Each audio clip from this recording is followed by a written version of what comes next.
Friends, स्वागत आहे तुमचं मनोकी रसोईमध्ये. कशा आहात तुम्ही सर्व? आशा करते सर्व स्वस्त आणि मस्त असणार. तर आज मी इथे ब्रेकफास्ट बनवलेला आहे. सकाळी मुलगी कॉलेजला जात होती, तर तिला म्हटलं आज काय देऊ, तर तिने म्हटलं की मला क्रीमवाले ओट्स दे, मसाला ओट्स नको. तर म्हटलं चला हेल्दी पण असतं आणि झटपट बनते, जसं 2 मिनिटात मॅगी बनते तसं 2 मिनिटात हे ओट्ससुद्धा बनवून तयार होते. तर बनवून राहा मनोकी रसोईमध्ये. तर चला आपण जाऊ याची रेसिपी बघून घेऊया, पण व्हिडिओ शेवटपर्यंत बघा. खूप छान असं हेल्दी रेसिपी आहे. तर मी एका पॉटमध्ये म्हणजेच एका कढईमध्ये तूप टाकलेलं आहे. 1 ते 1.5 चम्मच तूप घेतलेलं आहे आणि त्यामध्ये हे जे मसाला क्रीम ओट्स आहे तर ते छान आपण थोडंसं भाजून घ्यायचं आहे. त्यामध्ये थोडासा कलर चेंज होईपर्यंत, हलकासा क्रिस्पी होईपर्यंत. खूप छान असं ओट्स होते. धावपळीच्या वेळेमध्ये तेच ते ब्रेड आणि बटर खाण्यापेक्षा वगैरे कधी कधी हे पण ट्राय करा. खूप छान असतं आणि हेल्थसाठी तर खूपच छान असतं.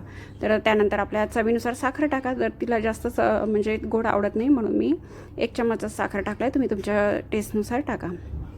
आणि त्यानंतर मी इथे दूध घेतलेलं आहे. तर जवळजवळ मी अर्धा लिटर दूध टाकलेलं आहे, कारण की ओट्स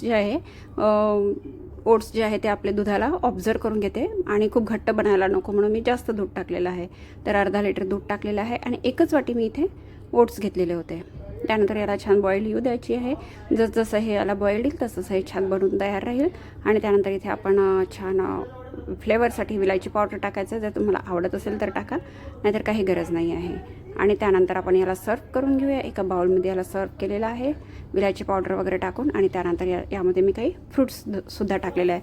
तर तुम्ही तुमच्या आवडीनुसार फ्रुट्स टाकू शकता, जसं केळे आहे किंवा ॲपल आहे किंवा आणखी तुम्हाला जे पण फ्रुट्स आवडते ते तुम्ही यामध्ये टाकू शकता. तर आपला झटपट बनणारा हेल्दी नाश्ता इथे तयार आहे. तर कसं वाटलं तुम्हाला ही म्हणजे मसाला नाही क्रीम ओट्सची रेसिपी तुम्हाला कशी वाटते तर सांगायला विसरू नका. आणि बनवायला तर बिलकुल विसरू नका. चॅनल जर तुम्ही सबस्क्राईब केलं नसेल तर चॅनलला सबस्क्राईब करा. व्हिडिओ आवडत असेल तर लाईक शेअर करायला विसरू नका. तर अशाच मस्त मस्त रेसिपीसोबत आपण भेटत राहूया मनोकी रसोईमध्ये. तोपर्यंत धन्यवाद. Bye bye. Take care. आणि रेसिपी पूर्ण बघितल्याबद्दल धन्यवाद.